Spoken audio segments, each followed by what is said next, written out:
સગ્રામ વાઘરી મહારાજને વારે વારે કહેતા, પ્રભુ તમે તો મોટા મોટા રાજાઓને ઘેર જાઓ છો, પણ અમે તો ઝૂંપડીમાં રહેનાર ગરીબ ભક્તની સંભાળ કોણ રાખે પ્રભુ? માટે ક્યારેક બધારો તો તમારું ગરીબ નિવાસ જે નામ છે ને સાર્થક થાય. મહારાજ કે ક્યારેક આવીશું અમે. ભક્તો ભગવાન તો પ્રેમને આધીન છે. રાત્રે 12 વાગે અક્ષર રોડીમાં સુતા હતા અને સગ્રામ ભક્ત યાદ આવે. પ્રેમનો દરિયો છે પ્રભુ. ભક્તો વારે વારે કહું છું કે ભગવાન ધનના ભૂખા નથી, ભગવાન સત્તાના ભૂખા નથી, ભગવાન લોકના પદાર્થના ભૂખા નથી, પણ એક પ્રેમ જો ભગવાનમાં થઈ જાય, એક હેત જો ભગવાનમાં થઈ જાય ને, તો રાત્રે 12 વાગે પ્રભુ યાદ કરે. રાત્રે 12 વાગે યાદ આવ્યો છે સગ્રામ.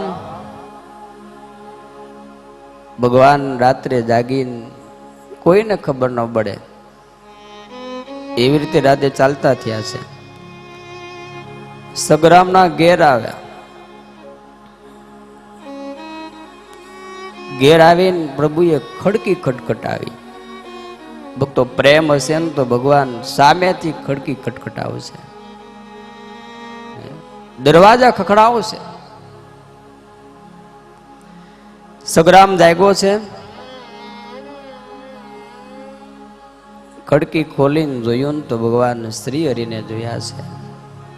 અંતાદાયકમાં 10 ઋણની ધારા થઈ છે. ઓહો, એક વાઘરી જ્ઞાતિની અંદર જન્મેલ આ સગ્રામ, એક કુબામાં રહેનારા સગ્રામ, અને પ્રભુ આજ મારે ઘેર આવ્યા. આંખમાં 10 ઋણની ધારા વહેવા લાગી છે. હરખ માતો નથી. પ્રભુ આપ ગરીબ નિવાજ છો. પ્રભુ આપને માટે અમીરે નથી, ગરીબે નથી કોઈ. આપ તો ભક્તના બેલી છો પ્રભુ. મહારાજ કે સગ્રામ અમને ઘરમાં બેસાડવાની વ્યવસ્થા તો કર. સગ્રામ અંદર તો લઈ ગયો, પણ ભક્તો અહીંયા ક્યાં બીજું કઈ હતું ગયો? સોફા શેટી ને એવું કઈ હતું? ખાટલી ઉપર મહારાજને બેસાડ્યા છે. તૂટેલ મૂટેલ ખાટલીઓ, એની પર મેલું ગેલું ગોદડું નાખી દીધું છે. આ સગ્રામના હૈયામાં હરખ માતો નથી.